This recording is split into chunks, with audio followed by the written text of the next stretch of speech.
Lou Diamond Phillips and a redheaded psychic and a nun walk into a bar. Oh, wait a minute, no, it's another show. Lou Diamond Phillips, a redheaded psychic, and a nun team up together to fight a body hopscotching satanic killer from beyond the dead. All that and how to make your own peanut butter cookies right here on Dr. Movie. Wait a minute, I hear something. Dr. Movie! Dr. Movie! Blueberry Girls! Dr. Movie! Dr. Movie! Yeah!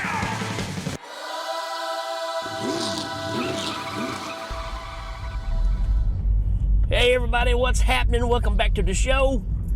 As you can tell, we've got another humdinger from the sneaking out of the 80s into the 90s time period. We are talking about 1990s, The First Power with Lou Diamond Phillips. I mean, I know we normally talk about the cast a little later on, but, you know, it's Lou Diamond Phillips.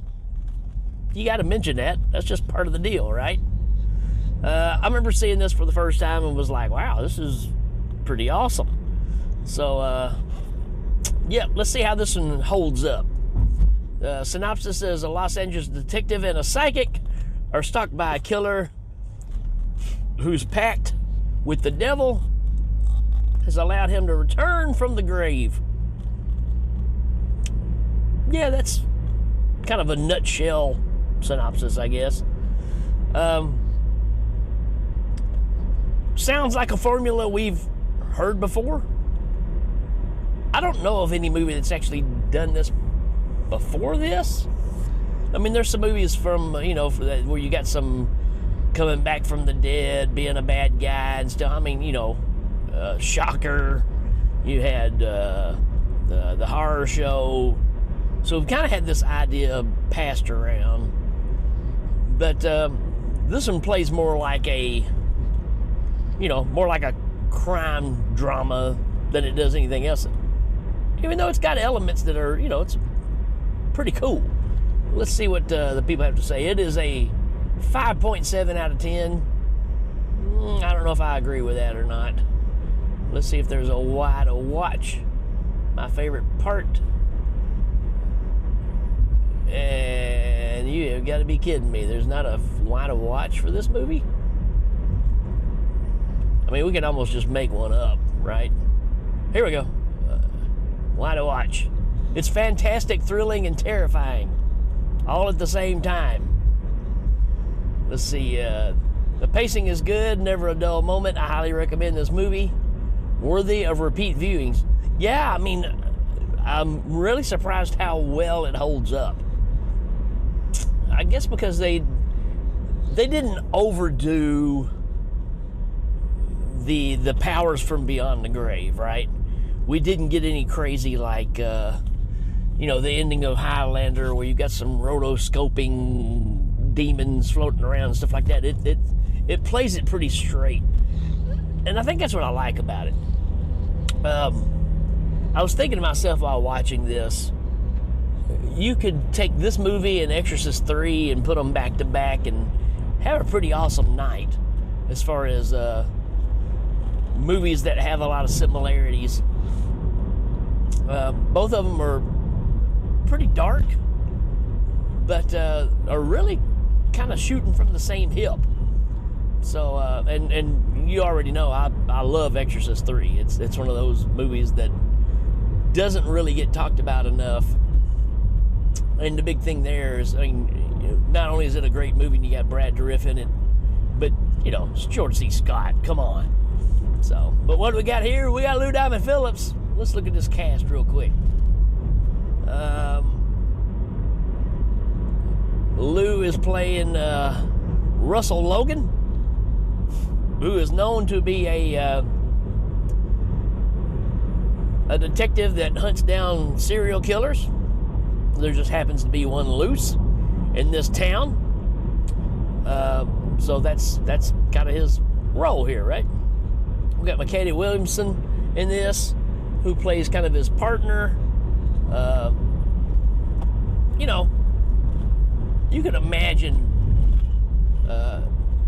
this is your job the things that you're kind of dealing with when you're dealing with specifically serial killers.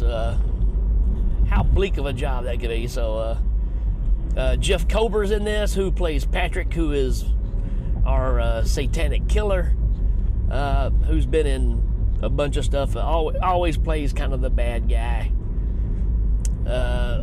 We've got Tracy Griffith in this, who's the psychic redheaded, what's her name? Tessa? Is that right? Let's see. Tess, yeah. And,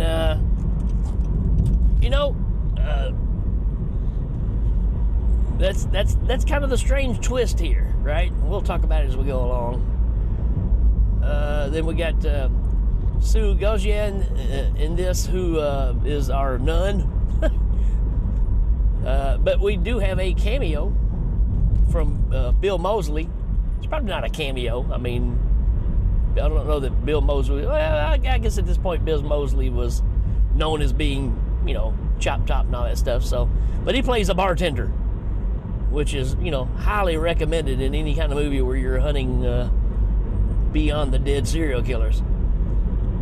Rest of the cast is pretty straightforward.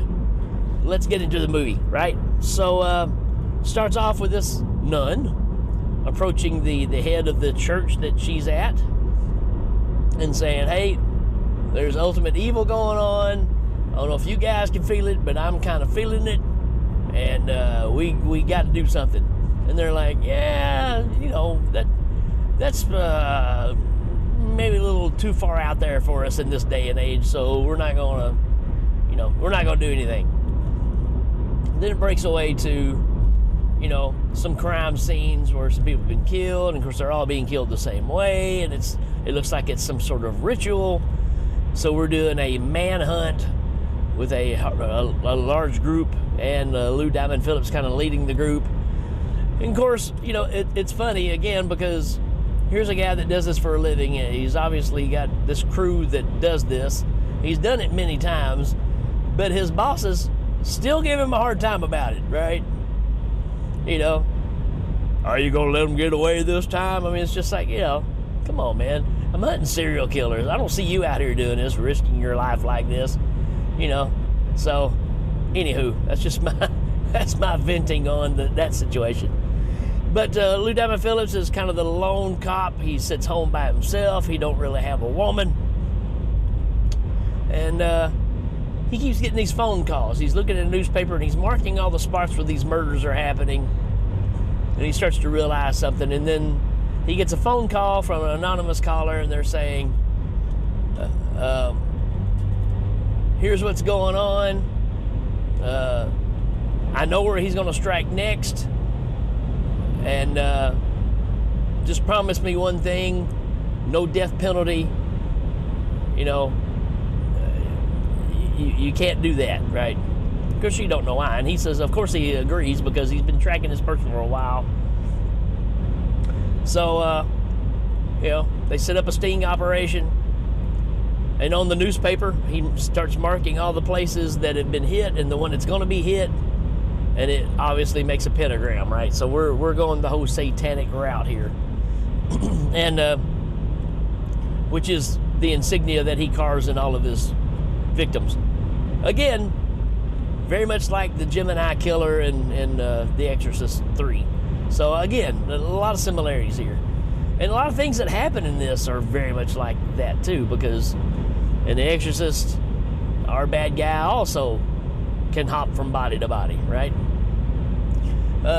So yeah, they do a sting operation, gets a little squirrely, some things go wrong, some things go right. They end up catching the guy, and guess what? He gets the death penalty.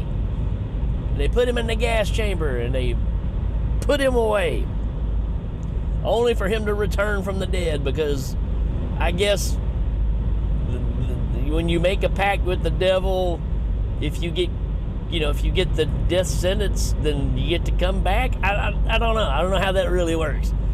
I don't know what the difference is between, are you supposed to just catch the guy and, keep him in captivity till he dies? Or are you supposed to kill him on the spot? what makes it about, you know, the descendants that allows the devil to say, okay, now you can come back? I don't know. Maybe it's because you're, again, I don't really know.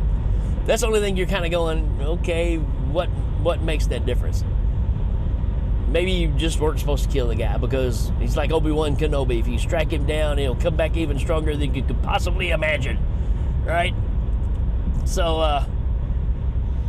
and that's kind of what we're dealing with. So now we got, you know, and then all of a sudden, after they do the, they put him in the chair and they gas him, well, the murders keep happening.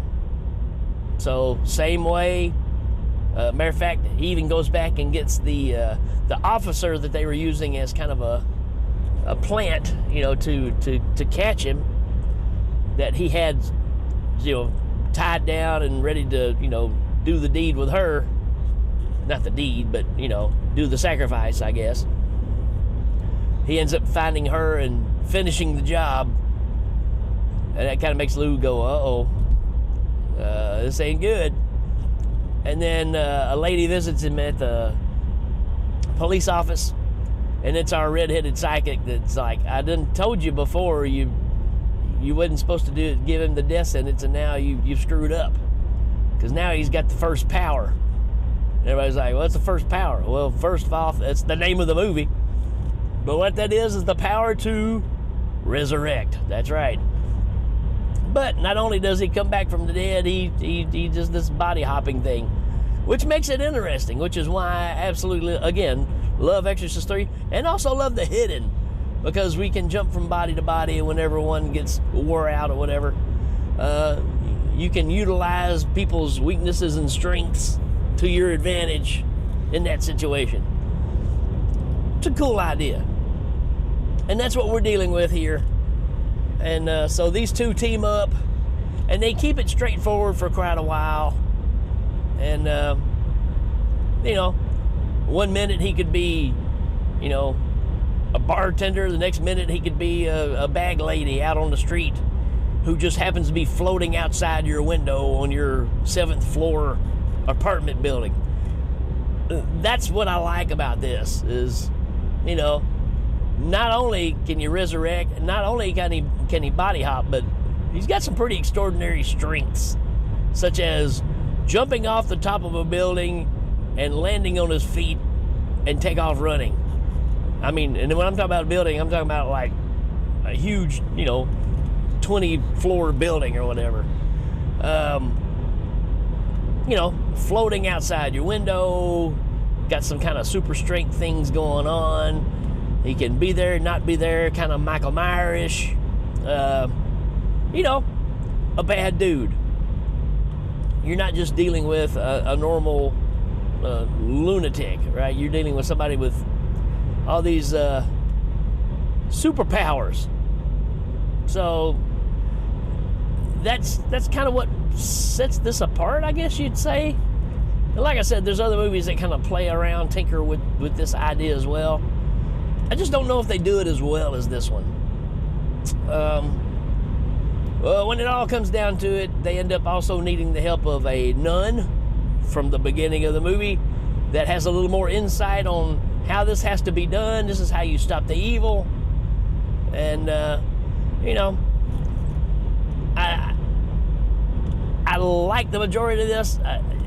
You get this weird, you know how they have to do in every movie like this where Lou Diamond Phillips or you know, our hero has to end up kind of having an affectionate affair with the other person in the movie. Didn't know if this was going to be a three-way or what, but ended up he's got the hots for the redheaded girl. He kisses her once, and then from there on, he's like protecting her like he's been with her for 25 years. So it's just kind of a weird, again, that's that movie formula thing. I get it. You know, that's how you keep, you know, both sides of the crowd entertained, I guess. But, you know, that's one of those things that's just always thrown in there, and that's fine. I'm glad that it ended up being some big major love scene in the movie. I mean, when you're chasing somebody that's from beyond the grave, and they're attacking you psychologically, physically, you might not be in the mood. I'm just saying. That's what's always blown my mind about these movies where, you know, our hero is fighting all this stuff, but he's always got time to get in the sack, you know? And I'm going, are you crazy? You know, it's hard for me to focus on stuff like that just when I go, man, I got a bill to pay tomorrow. So anywho, you know, that's one of those typical Hollywood things, and it's fine. It really is. This is a solid movie, man. I forgot how good it is. I do remember my daughter, when she was in her teens, whatever, discovering this movie. And she watched it quite a few times. I think she was really intrigued by this whole concept. And I remember her just really liking this movie. So, I remember liking it when I first saw it. So, yeah, I think this is a good, solid flick. And I think it holds up really well. Because, again, they didn't go too crazy with the effects where things are so outlandish that it just doesn't work. The effects are there for the right reason and they're done the right way. I think the story is solid. But yeah, it just feels like very familiar territory, especially for us horror fans that's seen everything under the sun. But yeah, I don't know, man. I think this is a good movie to rewatch and go back and appreciate how well this is actually put together. So do yourself a favor and check it out. It is on Tubi, as the majority of these shows are. And let me know what you think about this one. I think this is a solid flick. And if you're sticking around to hear talking about making your own peanut butter cookies, I just kind of said that on a whim. I don't know anything about making peanut butter cookies.